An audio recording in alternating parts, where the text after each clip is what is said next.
करिश्मा, रेशमा और मनीषा 3 बहनें हैं। उनका एक भाई भी है, मयंक। मयंक अपनी बहनों को बहुत प्यार करता है, लेकिन मयंक की पत्नी सविता इस मामले में मयंक से बिल्कुल ही अलग है। वो अपनी ननदों का जितना बुरा कर सकती है उतना बुरा करती ही रहती है और अपनी ननदों पर हुक्म भी चलाती है।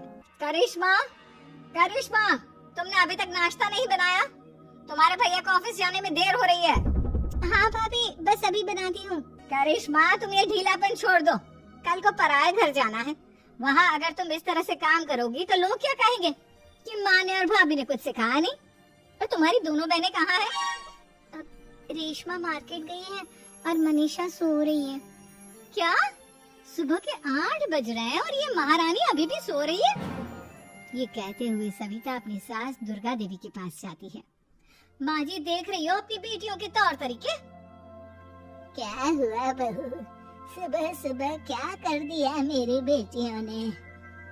अरे एक तो अभी अभी उठकर किचन में गई है, दूसरी सुबह सुबह बाहर चली गई और तीसरी अभी तक सो रही है।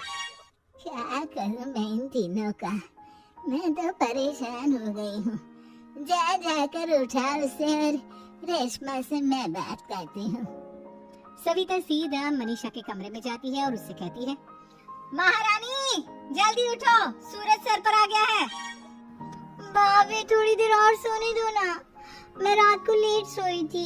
वो क्या है ना, यूनिट टेस्ट चल रहे हैं। शराफत से उठती है या नहीं, या फिर पानी की भरी बाल्टी डालूं तेरे ऊपर? नहीं नहीं भाभी, मुझे बिस्तर में नहीं लाना, उठती हूँ मैं। मनीषा जल्दी से उठकर बाथरूम में चली जाती है। सभी आराम से बैठकर नाश्ता कर रहे होते कि तभी रेशमा बाजार से हाथ में सामान लिए आ जाती है।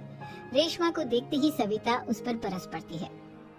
लो, आ गई महारानी, ऐसा भी क्या सामान लाना